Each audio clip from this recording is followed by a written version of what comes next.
Hey folks, so today we're going to discuss the fourth foundation of mindfulness, which is mindfulness of Dhammas or Dharmas. We'll discuss all of that. It's a big topic, so we'll probably only do about half of it this time and half of it on the next video. So if you're interested in that, check it out, coming up.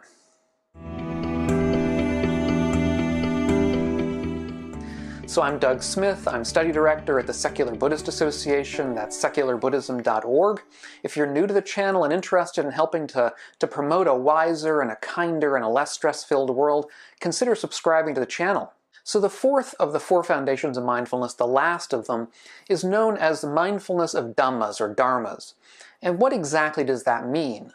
Many people will translate the term Dharma in this context to mean something like mental objects or phenomena, so it'd be mindfulness of mental objects, mindfulness of phenomena.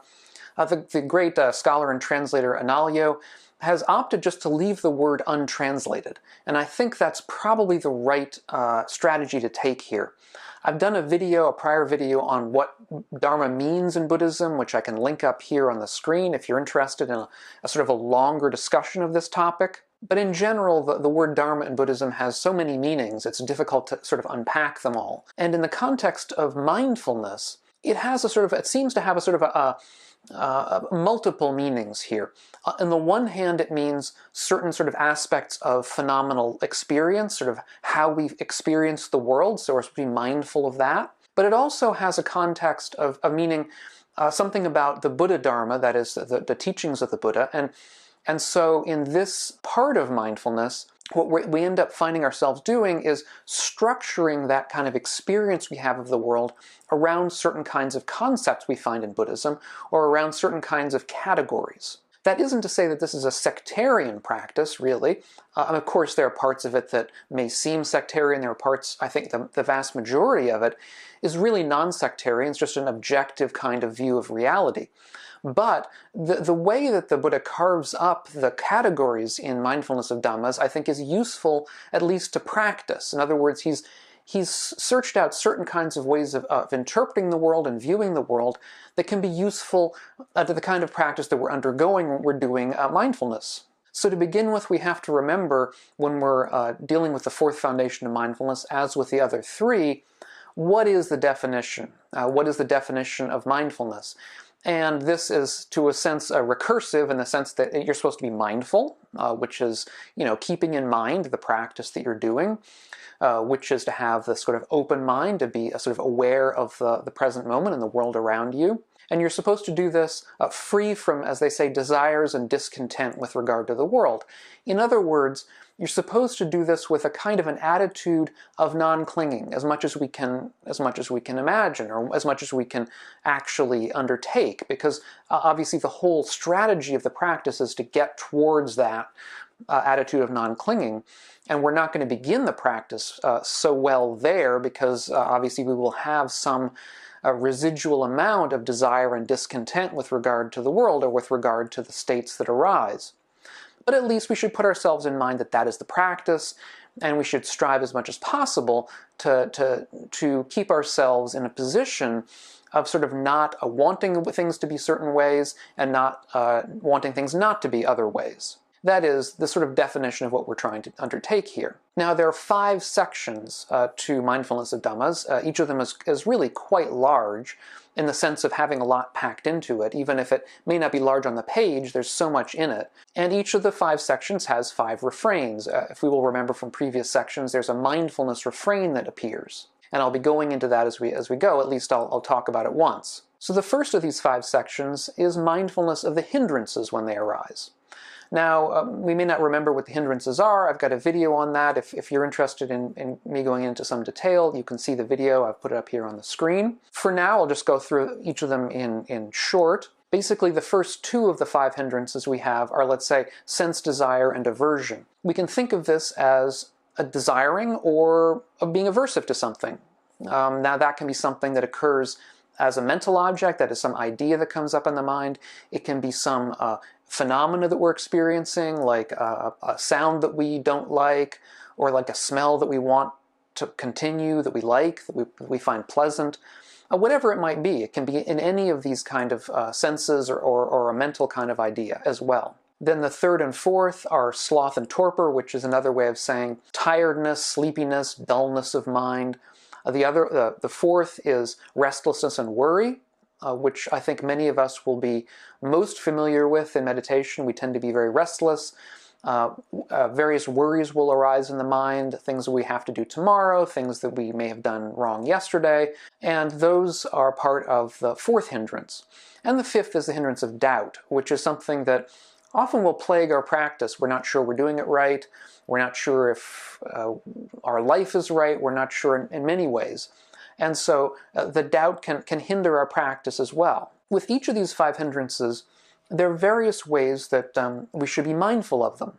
So it's not simply that there are five hindrances and that we should be aware of that fact, but we should be aware when they're present. In other words, we should bring to mind, I'm in the middle of a hindrance here. We should be aware when they're absent.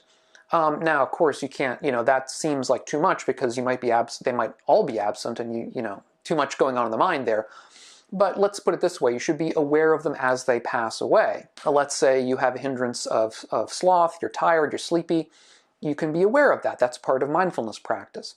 Then as it disappears, as it wanes, as you wake up a little bit, you should be aware of that too. Okay, so now this sloth, this tiredness is going away. That's part of the practice. We should also be aware of what makes them arise. Okay, under what sorts of conditions does aversion arise? Under what sorts of conditions does sloth and torpor arise? Under what sorts of conditions does restlessness arise? Okay, because that's part of the practice too, to know what makes them arise. Also, what makes them go away. Under what kinds of conditions does aversion go away? Now, one of them would be doing, let's say, metta or loving-kindness practice. Loving-kindness practice can help aversion to wane in us. There are other practices as well. There's practices that help sense desire to go away.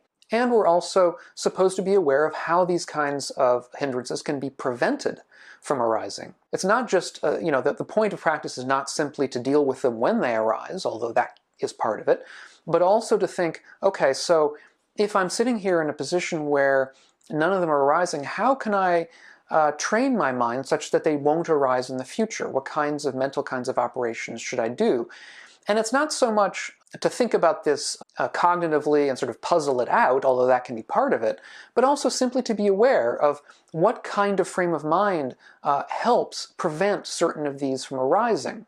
For example, let's say a frame of mind in which loving-kindness is present is going to be a frame of mind in which aversion tends to have difficulty arising. So we can see that even with this first section on Mindfulness of Dharmas, there's really a lot packed into there. A lot of practices that sort of nest inside of each other that we have to be aware of as part of our ongoing practice. Now the refrain comes, and this is the same refrain for each of the 5 sections, so I won't go into it every time, but it's the same kind of refrain we saw in previous sections if we've watched some of the prior videos on mindfulness. In this case, of course, it's focused at the hindrances in particular, but it's the same idea. So we're supposed to be aware of these phenomena internally in ourselves, externally, let's say in other people, be aware of how hindrances can arise in other people, or to be aware of ourselves sort of in the third person, sort of think of ourselves as an object that we can look into from outside, and be aware of them in that respect. We're supposed to be aware of them arising and passing. Now, we've already said that, but that also occurs here in the refrain. So that's very, very important to the practice, is to be aware that they're only temporary. And so therefore, they're not sort of things that we should cling to or that we should be aversive to in this circumstance. Last, we're supposed to abide non-clinging, independent. And that's exactly the point of being aware of their impermanence. As we're aware of their impermanence, we stop being automatically aversive to them. And of course, we can understand that, especially when it comes to the hindrances, it's normal, it's natural to be aversive to them, to say, oh, here this is arising again. Here I've been doing meditation for so long, and here it is. I'm back in the same kind of worry and flurry that's been going on for so many months or years. And that's a kind of aversion that's arising. And we can understand how that just makes things worse, right? So if we have the aversion or the worry or whatever, and then we have the aversion on top of that, aversion to the worry, that just compounds our problem. So if we can at least see our way clear to sort of getting rid of that second order aversion, then we're at least just stuck with the problem of the hindrance itself, and we can be mindful of that. And I think in the longer term, that will make the hindrance less likely to arise in the future. It'll make it less powerful in the present. So the second section of Mindfulness of Dhammas is mindfulness of the aggregates. And the aggregates, I've done a video about this recently. The aggregates are basically the 5 parts of the human person that occurs within Buddhism. The Buddha sort of splits the human person up into 5 different parts, the physical part and 4 mental parts. I don't know, historically my guess is that this probably goes back to a prior pre-Buddhist kind of understanding of the mind. It seems to be somewhat general in India, but I don't know enough about the specifics. At least there's nothing that seems obviously sectarian about the splitting. It's just a kind of a way that we find in India, somewhat different from the way we find in ancient Greece and in the West. So in any event, the first of these 5 aggregates is the aggregate of form, which is another way of saying the physical body. So when we're supposed to be mindful of form, we're just supposed to be, well, first of all, we're supposed to be mindful of the body. There is actually a separate whole mindfulness practice called mindfulness of the body, which is the first of the 4 foundations of mindfulness, and I did a video on that. So, this, in a certain sense, this part encompasses that, if you like. But he also says to focus on the arising and the passing of this particular aggregate. And that is more of a practice of insight, of insight into impermanence with this aggregate. And there are, of course, many ways that we might practice this. He doesn't really give specifics in the text. We might say you can be aware of certain sensations in the body as they arise and pass. Their awareness of the body arises and passes as as you move. It might be that you're aware of the arising of the body by eating food, and the passing of the body by defecating, let's say, or by old age and death. The awareness of old age, awareness of death is awareness of the passing of the body. And so that can be also part of this form of mindfulness practice. The second of these 5 aggregates is the aggregate of feeling, which does not mean feeling in the sense of emotional feeling, but rather means a kind of positive, negative, and neutral feelings, or pleasant, neutral, and unpleasant feelings. So we should be aware of the arising and passing of these pleasant, unpleasant, and neutral feelings. We should be aware of what makes them arise. We should be aware of that occurring, let's say, with contact with things in the world. Contact through the eyes, through the ears. Just be aware of the fact that before that contact there was no positive feeling, or there was no negative feeling, and now there is. And when that contact ceases, that feeling will cease. So, for example, if we're feeling a pain in our leg during meditation or some other time, we can just think that this is a temporary phenomenon that arises due to certain kinds of causes and conditions, a certain kind of contact, and will decay and pass away, depending on those same causes and conditions.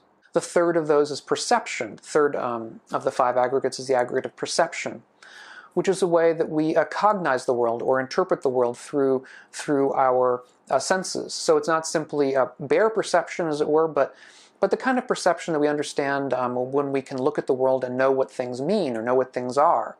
We can see things in front of us. We see a car, we see a table, we see another person, we can name them. That's part of perception. And again, we can see these perceptions arise and we can see them fall away. If we are in meditation, let's say, and we hear somebody cough, we immediately know the person that coughed. We can interpret the voice, the sound of the voice, or we can interpret where they are in the room and know who they were, even if with our eyes closed. And that's a way that we can sort of be aware of the arising of a perception, the naming, let's say, of somebody, or at least the awareness of where they are, and the passing away of it as the sound passes away and as we move on to other things. The fourth of these 5 aggregates would be the aggregate of volition, or sankhara, which is the aggregate of will, of wanting to do things. This is the aggregate that also includes the emotions, which are basically spurs to action, spurs to our ways of changing things. So as we have an emotion, it makes us want to do something. It makes us want to, let's say, get something, or get angry at somebody and yell at them. These are different kinds of emotions. And the aggregate volition involves those. So again, when we're in meditation, in this kind of mindfulness meditation, we can be aware of the arising of certain kinds of volitions. What makes them arise? To be aware of the fact that they're temporary. When we're in them, they may seem like they're almost permanent. It may be difficult to even get our mind around the idea that there was a time before we had this volition, and there will be a time after this volition has decayed. We can feel so trapped in them for while they're arising in us that we forget to even be aware of that fact. So part of the mindfulness of volitions is to be aware of this, is to see this, is to see this arising and to see this decaying. Even within a few short moments of a meditation, let's say we hear a noise that distracts us, that makes us angry, that our anger arises. We have a volition to, let's say, turn something off. If there's some noise that's being made, we can be aware of the arising of that volition within us, and then perhaps it's decaying after a while. And finally, there's the fifth aggregate, which is the aggregate of consciousness, which within Buddhism is sort of understood as an aggregate of awareness. There's 6 different kinds. There's mind consciousness, there's eye, ear, nose, tongue, and body consciousness. So there's awareness of each of these. They're not involved specifically with perception, but they're just the sort of bare awareness through these various different kinds of doors of perception. And again, we can be aware of its arising and its passing. We can be aware of the arising of, let's say, ear consciousness as a sound is heard, and the decaying of that consciousness as we, let's say, attend to some idea in our mind. And so the ear consciousness passes away, we're no longer aware of that, but we're now aware of some idea or some thought, which would be mind consciousness. And so these kinds of consciousness sort of oscillate with each other, replace each other in time. One will pass away and the other will come. And in the general idea, within early Buddhism, it's understood that consciousness and what's called Namarupa, or name and form, co-arise together. That is, they each support each other. And Sariputta has a very famous sutta where he says that name and form and consciousness are like 2 bales of hay that support each other. They're sort of stacked against each other. And that's an idea that we find in particular in an early sutta on dependent arising called the Mahanidana Sutta, where we have explicitly said that consciousness arises depending on the body and the rest of the mind, and the body and the rest of the mind arise because of consciousness. Now, exactly how to interpret that is something of a conundrum. There certainly is an aspect of sort of rebirth here, where the idea is previous consciousness helps the new body to arise. That doesn't need to, I think, detain us too much. This is historically where that idea comes from. But even if we leave that aside, we can still understand consciousness arising and falling depending on what kind of consciousness it is, whether it's eye or ear or whatever, or mind consciousness. Now, the third of these 5 sections in the Mindfulness of Dhammas is a mindfulness of the sense spheres. Now, what is that? That's a kind of a technical term, technical phrase. Sense spheres are basically the world of the senses, which includes the external world in them. So it includes both the eye and visible form, includes ear and sounds, includes nose and smells, includes the tongue and tastes, and it also includes the mind and ideas. And so this is, we can understand sort of a broadly empiricist kind of approach here to the world. We're supposed to be looking at the world in terms of the 5 senses, plus the mind, which is not, at least, empiricist is a Western term, so it's a term of Western philosophy, and they would have probably left the mind out of this. It would not have been considered one of those that we get information from. Whereas in early Buddhism it was one of 6. But that doesn't matter, really. The point is simply to say that this is really one of the bases, one of the really, really important bases of the arising of craving.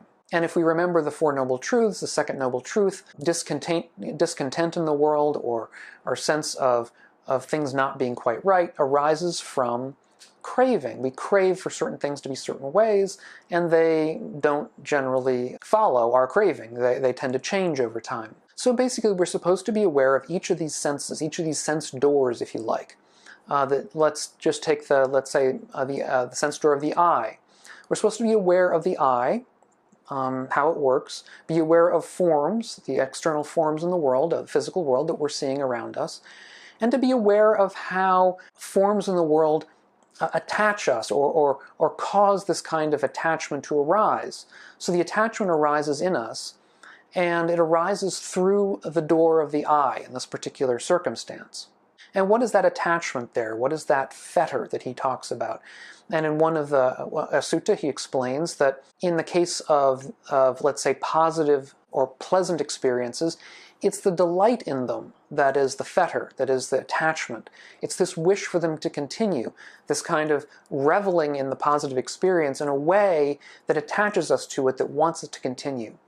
And similarly, if the experience is not so good, if we're seeing something that we're aversive to, then it's the aversion that's the fetter. It's the aversion that kind of makes a sense of self arise that's in opposition to this thing, and where we can't wait for it to go away. And in fact, in the case of neutral feelings, he also asserts that there's a fetter, or a kind of an attachment, which is ignorance arising. Basically, we can understand this to mean that if we're in a world that we're neutral to, we don't really care about, that doesn't either attract us or repel us, we tend not to care. We tend to overlook the point of practice. And so we sort of wallow in a kind of blinkered ignorance and not really willing to confront the problems of the world. So we'll see a similar kind of pattern with this part of Mindfulness of Dhammas that we saw also with the hindrances. That is, we should be aware of the arising of this kind of attachment between the I and forms. We should be aware of when it arises. We should be aware of it when it passes away. We should be aware of what tends to make it arise. We should be aware of what tends to make it pass away if it's already within us. And we should also be aware, mindfully aware, of what might keep it from arising in the future. Now, when we say to abandon these fetters here, we might say, well, look, this is very similar to the hindrances, right? Because, for instance, the first couple of hindrances involved a sense desire and aversion, right? And we were supposed to, when we were practicing with the hindrances, sort of feel how to get rid of the hindrance of aversion, or how to get rid of the hindrance of sense desire. Well, here we're seeing that kind of attachment. We're seeing the attachment of aversion or sense desire with respect to the eye and the nose and the ear and so on. So you might say, well, it's the same practice in both circumstances. And I think to an extent that's true, but many of the people who've talked about this say that to an extent it's not.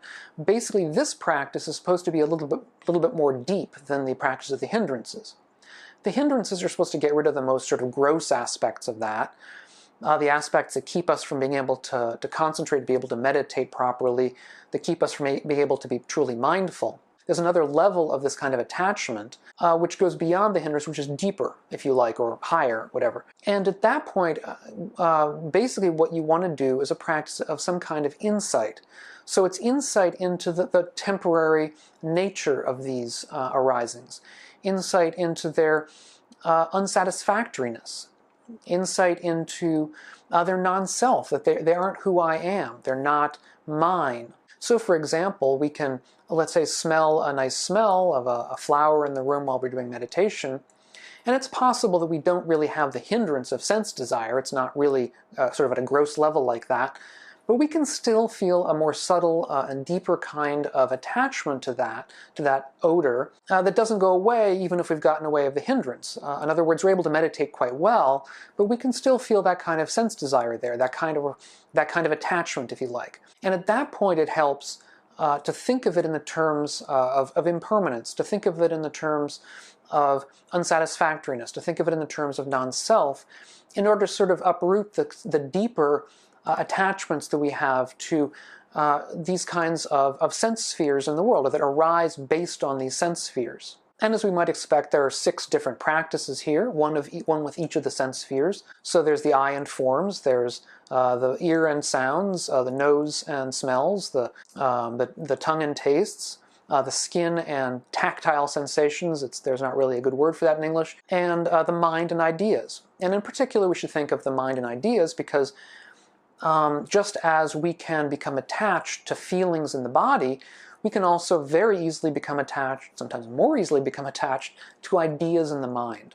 So an idea will make us happy, we become attached to it, It's not really a sense desire in the same way, but it has the same effect, which is that we become attached to something. We become attached to a certain kind of view. And so again, being aware of these views as unsatisfactory, as impermanent, and as not who we are can help us to sort of pry ourselves apart from a little bit in order to get enough space to see them objectively. Now that's the first 3 out of the 5. The other 2 are also quite lengthy and detailed, and I'll deal with them in the next video. If you're interested in further discussions of these matters and trying to support the channel, then check out my Patreon page. It's a new page I set up a little while ago. And I hope to see you over there, and hope to see you in the comments if you have any comments or questions about the material so far. And we'll catch you on part 2 in the next video. Thanks a lot.